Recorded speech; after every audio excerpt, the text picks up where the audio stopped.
வணக்கம் நண்பா. நாம இந்த வீடியோவில் பார்க்க போகிறது என்னன்னு பார்த்தீங்க அப்படின்னா, லூசிபர் இந்த படத்தோட மூவி தான் பார்க்க போகிறோம். இந்த படத்தோட ஒன்லைன் எடுத்துக்கிட்டீங்க அப்படின்னா, கிட்டத்தட்ட ஒரு பெரிய சாம்ராஜ்யம், ஒரு அரசியல்வாதி இறந்துட்டாரு. இப்போ அவருக்கு அடுத்த நிலைமையா அவன் பையன் இருக்கிறாப்புல, பொண்ணு இருக்கிறாப்புல, மருமகன் இருக்கிறாப்புல. இதுல யாரா வரப்போறதுன்னு பார்த்தோம் அப்படின்னா, அவர் வளர்ப்பு பையனான ஸ்டீஃபன் அப்படிங்கிற மோகன்லாலுமே இருக்கிறாரு. இது இவரோட இடத்துக்கு யார் அடுத்த சிஎம் அப்படிங்கிற ஒரு விஷயம் வருது. அதை சுற்றி நடக்கிற நிகழ்வுகள், இதில் தேர்ந்தெடுக்கப்படுறவங்க நல்லவரா கெட்டவரா, இதில் ஸ்டீஃபன் வந்துட்டு எந்த வகையில் வந்துட்டு பயன்பட போறாரு இந்த படத்தில் அப்படிங்கிறத அந்த படத்தோட மீதி கதையாக வந்துட்டு அமைச்சிருந்தாங்க.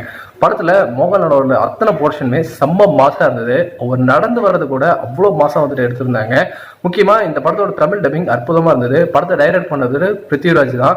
ஸோ என்னடா இப்படி ஒரு அற்புதமான படத்தை டைரக்ட் பண்ணிக்கிறாருன்னு இருந்தது. படம் அங்கங்கே ஸ்லோவாக இருந்தாலுமே, கொஞ்சம் லேகாக இருந்தாலுமே, படத்தோட எமோஷன் கோர் நம்மளை வந்துட்டு அழகா வந்துட்டு கனெக்ட் பண்ணுது. படத்தில் நடிச்சிருந்து எல்லாருமே ரொம்ப சூப்பராக பண்ணியிருந்தாங்க. அந்த மஞ்சு வாரியர் ஆகட்டும், டொவினோ தாமஸ் ஆகட்டும், மற்ற சின்ன சின்ன கேரக்டர் ஆகட்டும், எல்லாருமே அற்புதமான நடிப்பை கொடுத்துருந்தாங்க. வில்லனோட போர்ஷன் எல்லாம் இருந்தது. ஸோ அவர் வந்துட்டு மஞ்சு வாரியற்ற மாற்றம் அந்த சீன் ஆகட்டும், எமோஷனலாக அந்த பொண்ணு வந்துட்டு மஞ்சு வாரியற்ற பேசுகிற சீன் ஆகட்டும், மோகன்லால் வந்துட்டு இதுக்கப்புறம் கார் போகக்கூடாதுன்னு சொன்னதுக்கப்புறம் கார் தானே போகக்கூடாது, நடந்து போகலாம்ல அப்படின்ட்டு இறங்கி மாசான ஒரு வாக்காகட்டும். ஒரு கட்டத்தில் மோகன்லால் அரெஸ்ட் பண்ணுற ஒரு சீன் வரும். அப்போ வந்துட்டு ஜான் விஜய் கழுத்தில் வந்துட்டு ஓங்கி ஒரு மிதிக்கிற மாதிரியான ஒரு ஷாட்டு, அது போதும். இந்த ஒரு படத்துல இந்த ஒரு ஷாட் போதும்.